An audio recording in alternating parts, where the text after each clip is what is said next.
these charities and takes a huge interest. So they were all telling me anyway about what a difference she makes. Who exactly 100 years ago left that beautiful city to travel to London. Not every royal crisis begins with a major scandal.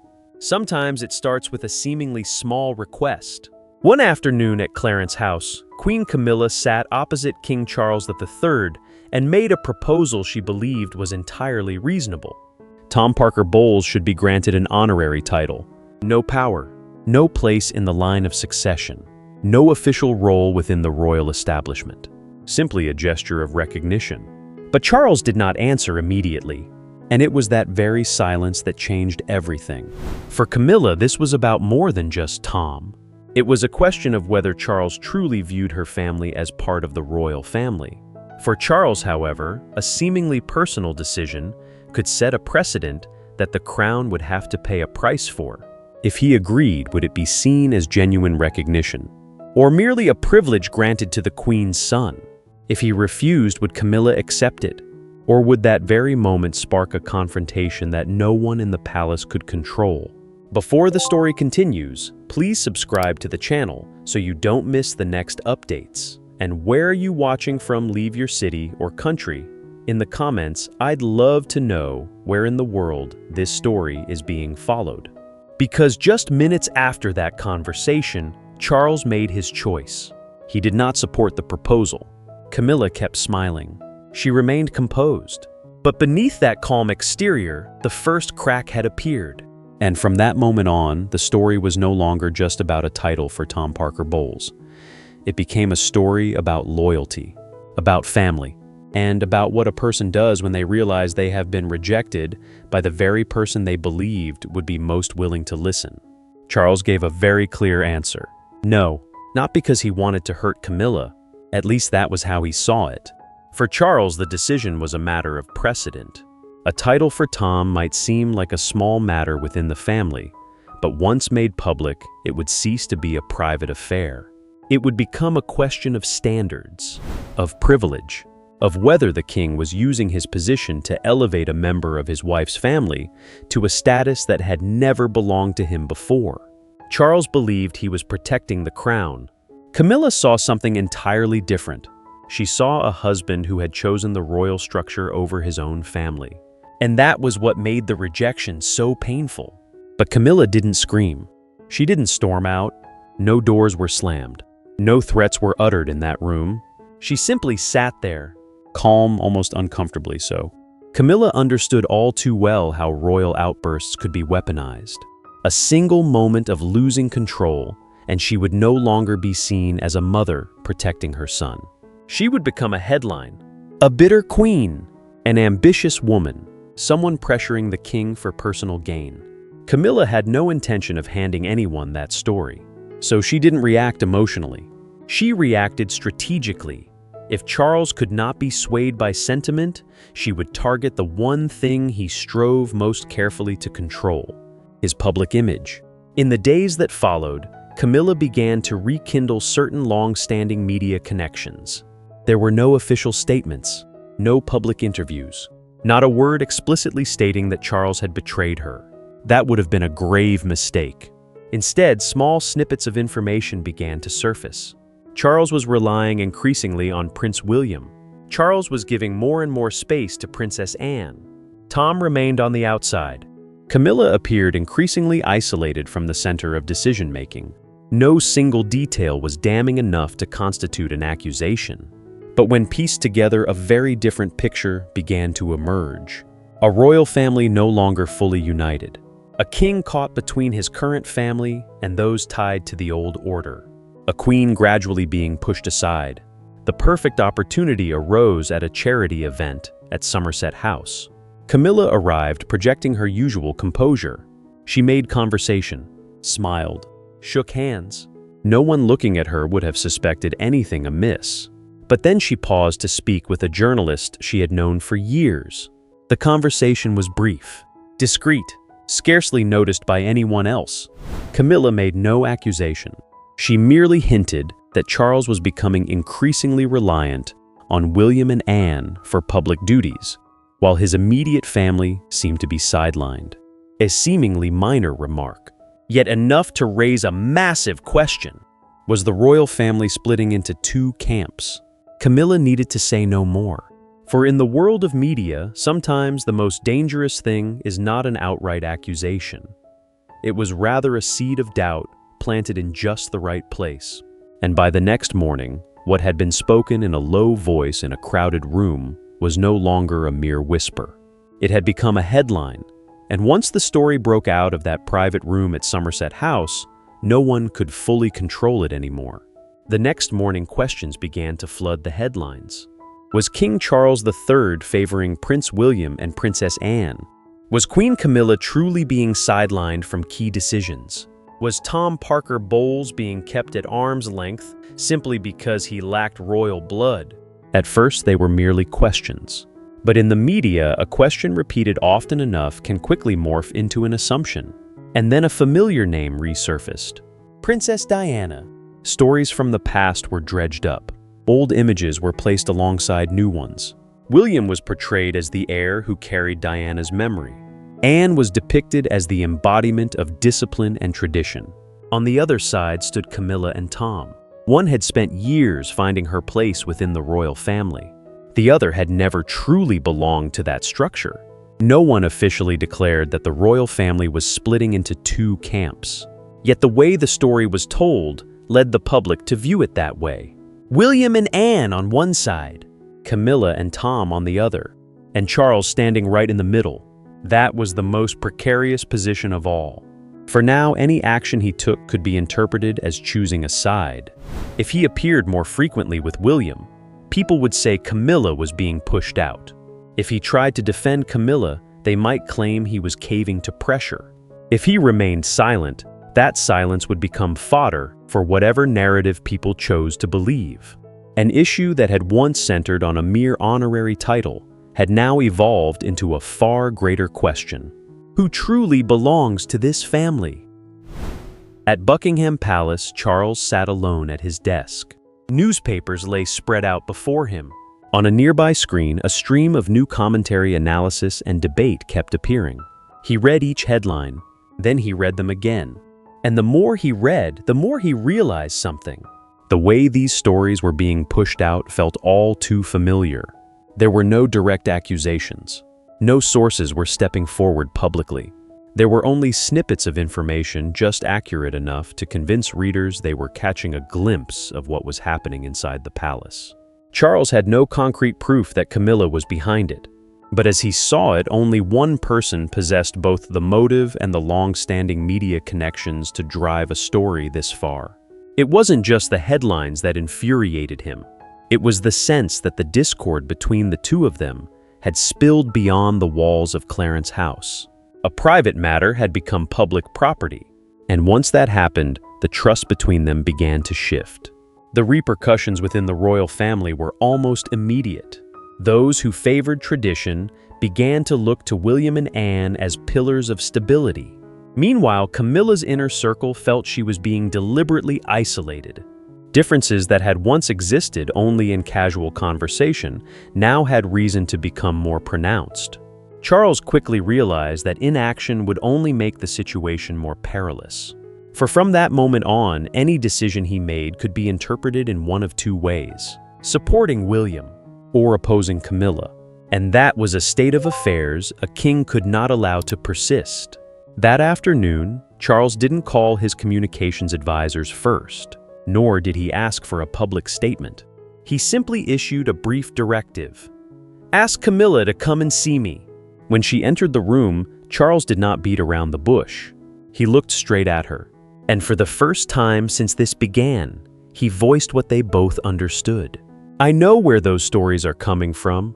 Charles's words silenced the room. Outside Clarence House, rain drummed incessantly against the window panes. The cold, gray London air made the confrontation feel all the heavier. Camilla did not react immediately. She sat opposite him, her hands resting calmly on her knees, her face almost devoid of expression. Charles did not want to beat around the bush anymore. He said the stories appearing in the press had gone beyond the bounds of a mere family disagreement. They were damaging his image. They were creating the impression that the royal family was split into opposing factions. And more dangerously, they were turning William and Camilla and Tom into symbols of a conflict that should never have been aired in public. Charles demanded that she put a stop to it. Immediately! Camilla looked at him for a long moment. Then she replied in a very calm voice. She said the whole matter could be resolved quite simply. Grant Tom a title. It didn't need to be a major role. No power was required. No changes to the line of succession. Just an official acknowledgement that Tom Parker Bowles was also part of the family Charles headed. Charles shook his head instantly. To him, that moment completely altered the nature of the proposal. Camilla might initially call it recognition, but if a title were granted in exchange for ending media pressure, it would no longer be recognition. It would become a concession. And once the crown made a concession like that, the precedent set would be far more dangerous than the story about Tom itself. Camilla disagreed. As she saw it, Tom had been by the family's side for years. He had caused no major scandals. He had not challenged Charles. He had not demanded equal standing with William. So why must he always remain on the outside? Camilla asked Charles if the real issue was precedent, or simply the fact that Tom lacked royal blood. That question shifted the atmosphere. Charles insisted the issue wasn't William, nor Anne, nor Diana. It was a matter of principle. But Camilla no longer saw it that way. She noted that Charles always had a reason to protect William, always a reason to rely on Anne, always a reason to safeguard the line of succession. Yet when it came to her family, it all became a matter of procedure, tradition, and precedent. To Camilla, it was an injustice. To Charles, it was a line he could not cross. They were sitting in the same room, but they were no longer speaking the same language. Charles said she was taking things too far. Camilla retorted that he had driven her to this point by refusing to acknowledge Tom as a true part of the family. Charles tried to keep his voice calm. He warned that if she continued to use the media as a tool for leverage, the ultimate consequences would not fall on him alone. They would rebound on Camilla herself, on Tom, and on the monarchy as a whole. Camilla did not reply. She stood up. No tears. No apologies. No backing down on her terms. She simply stated that Charles knew what she wanted. Then she left the room. The meeting ended without any agreement, and the days that followed proved that Charles's warning had done nothing to calm the situation. Quite the opposite. Media coverage intensified. Camilla began to be portrayed as a wife isolated within her own family. Tom became the embodiment of someone standing right beside the royal family, yet never permitted to step fully inside. Meanwhile, Charles was increasingly portrayed as a cold, biased monarch, concerned only with safeguarding the line of succession. Each new headline widened the rift between them. And finally, Charles realized something he had been unwilling to admit. Words were no longer enough. If Camilla had chosen to fight using influence and public opinion, he could not simply keep responding with warnings. He needed something else, something powerful enough to tip the scales. And this time, Charles decided to look for it in the places Camilla least expected.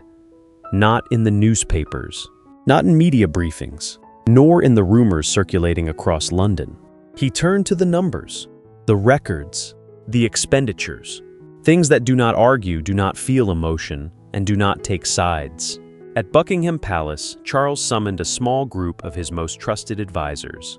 No large meetings, no widely circulated minutes, no reason for Camilla to know that an audit had begun. Charles's orders were concise, discreet, detailed, leaving nothing out. He wanted the entire financial operation, regarding the charities linked to Camilla, reviewed from scratch. An independent audit team was selected. They were not tasked with proving Camilla's guilt. They were simply asked to answer a more straightforward question. Where did the money go? In the early days, the results were unremarkable. Expenditures were recorded for community programs, cultural projects, social initiatives, endeavors ostensibly serving the public interest. On paper, everything looked nearly perfect. But audits rarely stop at what is written on the surface. The investigative team began tracing the funding recipients, company by company, organization by organization, event by event, and then connections began to emerge. Some projects appeared linked to the network surrounding Tom Parker Bowles. Certain restaurant events were presented as British cultural promotions, yet simultaneously generated significant benefits for individuals and businesses connected to Tom. Taken in isolation, no single item was necessarily enough to draw a conclusion. But when viewed together, they began to form a pattern the audit team could not ignore. Then there were the payments linked to advocacy groups, organizations whose activities extended well beyond the scope of ordinary charity work. According to the files, one particular transaction caught the auditor's attention. A sum of approximately £50 was transferred to an organization run by someone in Camilla's inner circle.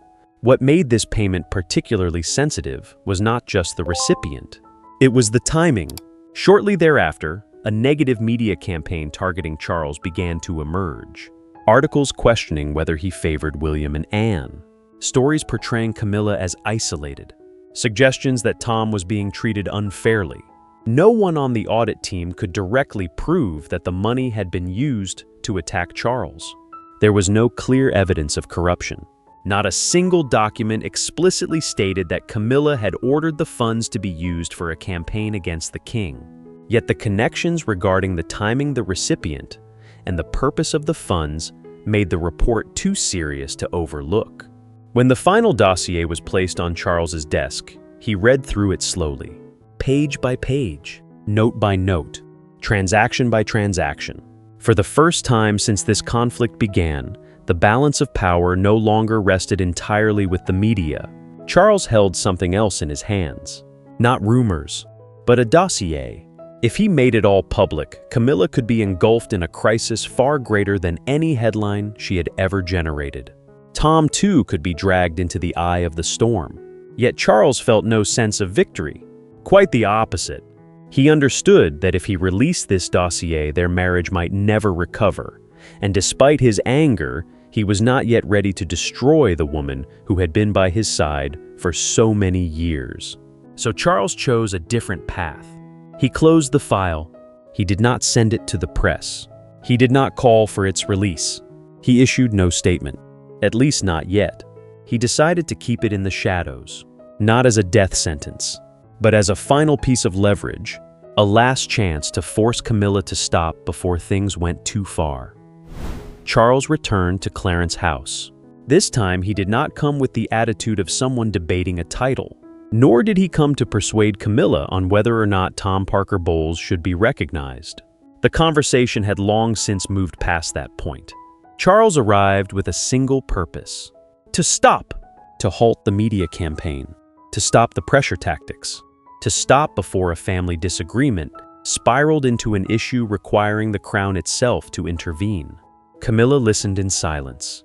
She did not know the full extent of what Charles had discovered. She was unaware that an audit had taken place. She did not know that a dossier was in his hands. But she could sense that something had changed. Charles' voice was no longer that of a husband trying to negotiate. It carried the decisiveness of a king who had begun to view the matter through an institutional lens. He told Camilla that this was no longer about Tom, no longer about William, no longer about Anne, and certainly no longer a question of who was loved more within the family. It had become a matter of credibility, of trust, of whether the crown could be dragged into a public pressure campaign simply because of a personal request. Camilla did not back down. She asked Charles a very simple question. If he truly considered her and Tom to be family, why was recognizing Tom proving so difficult? For Camilla, this remained the crux of the matter. She did not see a constitutional crisis. She saw a husband who always had reasons to protect the structures surrounding William and Anne, yet always found reasons to say no to her own family. Charles tried to explain one last time. He said that sentiment could not dictate everything. A king could not turn titles into rewards for personal loyalty, and it certainly could not be handed over while the press was applying pressure. Camilla stood her ground. No concessions, no withdrawing conditions, no accepting that this battle had moved beyond the confines of the family. Charles studied her for a long moment. Perhaps that was the moment he realized the rest could no longer be resolved with words. He left Clarence House without an agreement. On the way back to Buckingham Palace, the city blurred past the car window. Charles remained silent for several minutes. Then he called his private secretary. The order was brief. Convene a private meeting at Windsor. That evening, Windsor Castle held a completely different atmosphere. No reporters, no cameras, none of the clamorous headlines from outside. Just a closed room and a very small group of trusted individuals. King Charles III sat at the head of the table. Princess Anne was present. Several trusted members of the Privy Council, legal advisors. None of them had been invited to discuss a family squabble. Charles placed the audit file on the table. The room fell silent. He presented his findings. Expenditures linked to the network surrounding Tom. Events that simultaneously benefited business interests. Funds connected to advocacy groups. And crucially, the timing correlations between certain cash flows and the media campaigns pressuring the king. There was no documentation proving a criminal offense. Yet no one in the room could dismiss the signs as insignificant. Anne carefully studied the pages laid out before her. As the picture became clear, she was among the first to realize that if this dossier were to go public, the consequences could extend far beyond Camilla. It could drag Tom into the fray. It could trigger a media crisis. And it could place the entire royal family under intense public scrutiny. Charles wanted none of that. He made his position clear. No public disclosure of the files. No manufactured scandal. No turning Camilla into a public villain. Yet things could not simply go on as before. His solution was a colder measure, a quieter one, and perhaps a more effective one, restricting Camilla's access to certain resources, placing sensitive funds under independent oversight, exercising tighter control over media channels and projects involving Tom, curtailing influence without a public confrontation. There was no cheering, no sense of triumph, only silent knowing glances. And then one by one the objections faded away.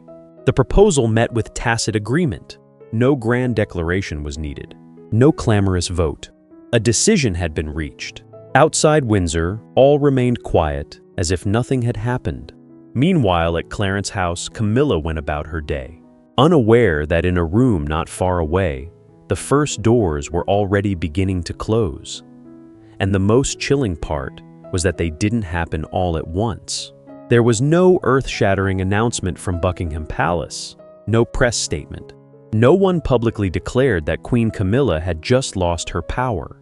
It all unfolded so gradually that at first she barely noticed. An invitation that usually landed on her desk every month simply stopped arriving. A meeting Camilla used to attend took place without appearing on her schedule. A funding request that her office once handled alone now required an extra layer of approval. Each individual change could be explained away as a matter of procedure. But as they piled up, Camilla began to realize this was no coincidence. Then one morning at Clarence House, the answer finally came. Her private secretary entered with an official notice. The community fund associated with the Queen was to be transferred to an independent oversight board. Expenditures would be subject to new controls, and projects linked to Tom Parker Bowles were to be frozen indefinitely pending a review. Camilla read the document once, then a second time. She needed no explanation. This was no longer a warning. Charles had taken action. Camilla immediately contacted a trusted ally on the board. The brief exchange only confirmed what she had suspected. These changes were not routine administrative adjustments. They stemmed from a decision made at the highest level, and Charles knew about it. The anger Camilla had suppressed for weeks finally boiled over. She left Clarence House and headed to Buckingham Palace. No more carefully chosen words. No more diplomatic silences. Camilla walked into Charles's office and placed the notice down in front of him. She wanted to know what he had done, not just to her, but to Tom. According to Camilla, Charles used the very system she had spent years trying to enter to push her back out. Charles stood up. He tried to remain calm. He said he had given her many chances to stop.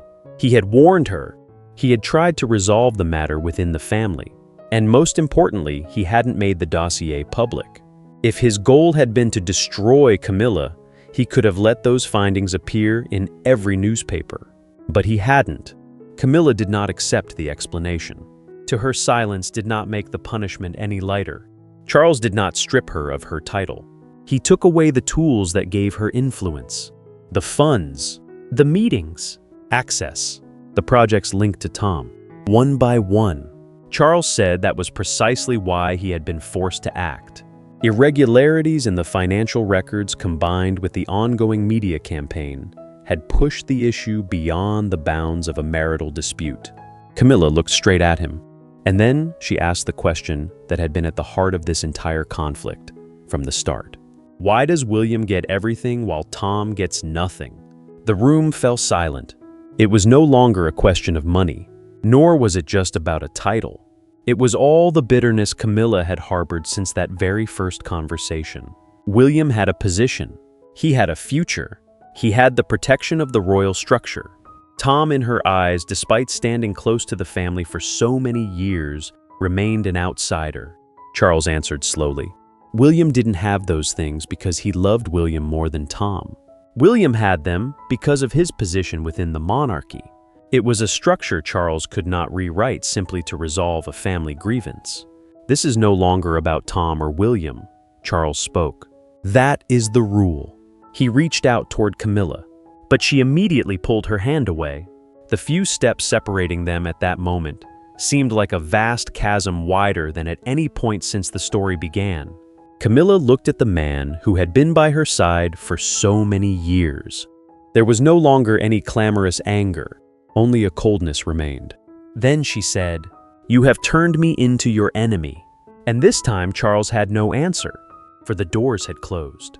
But what he did not yet know was that Camilla did not believe the game was over. After the confrontation at Buckingham Palace, there were no further explosions. No announcement of a separation, no stripping of titles, no statement declaring that Queen Camilla had been cast out of the royal family. Outwardly, things remained almost normal, but beneath the surface, the shift became apparent day by day. Camilla's schedule began to thin out. Meetings that once required her input could now proceed without her presence. Projects linked to Tom Parker Bowles remained stalled. And as support from the royal establishment wavered, some who had once been eager to collaborate with Tom began to keep their distance. That was perhaps the most painful part for Camilla. For the battle had begun because she wanted Tom to gain recognition. Yet in the end, it was Tom who bore the brunt of the consequences first. Clarence House too took on a different atmosphere. The place that once symbolized Camilla's journey from an outsider at the palace gates to a position beside King Charles III had grown chillingly quiet. Charles did not take everything away. Camilla remained his wife. She retained the title of queen. But the logic of the situation dictated a far more subtle approach than public retribution. He cut Camilla off from the levers of influence: budgets, funds, meetings, media channels, and most crucially, the inner sanctum, where decisions are forged long before the public ever learns of them. It was then that the true meaning of the conflict began to emerge. Prince William and Princess Anne did not need to defeat Camilla. They did not even need to confront her directly. It was enough for the system to revert to a simple principle. No individual's position could supersede the structure of the crown. And that perhaps is the most significant lesson left by the entire saga. Power within an institution lies not merely in the title one holds. It lies in access, in who gets a seat in the room, who controls the budget, who sees the files, and who has a say before a decision becomes official. One might retain a grand title, yet lose most of one's actual influence if those doors no longer open. Night falls at Clarence House. Camilla sits alone by the fireplace. Perhaps what troubles her most is not that Charles said no, but the question that has haunted the entire conflict. How close to the crown must one stand to truly be considered part of it? Tom is the queen's son, but he is not the heir. William is the king's son, but his position stems from more than just the father-son bond. It is embedded in the very structure of succession. And that is the boundary Camilla tried to frame as a family matter, whereas Charles ultimately chose to defend it as an institutional one. One autumn afternoon, Camilla stands by the window looking out over London. She has lost influence, lost some of Charles's trust, lost control over the very things that once gave her voice weight. Perhaps she has even lost the closeness that once helped them weather so many turbulent years. But there is one thing Camilla has not lost: the conviction that Tom has been treated unfairly. And that is why this story cannot simply end with a straightforward victory. Charles may have won the confrontation. The crown may have reasserted control. But if Camilla remains convinced that her family is being kept out in the cold, will she truly accept defeat? Or was everything that just transpired merely the opening round of a much larger battle? And perhaps the more important question for us isn't who won, but rather, when a king is forced to choose between the person he loves and the principles of the institution he represents, to what should he remain loyal first? In your opinion, did Charles do the right thing by placing the principles of the crown above Camilla's wishes? Or did he go too far by using the system itself to curb his own wife's influence? Please share your views in the comments section. And if you'd like to keep following stories about the exercise of royal power, please subscribe to the channel so you don't miss our future updates. Thank you for watching.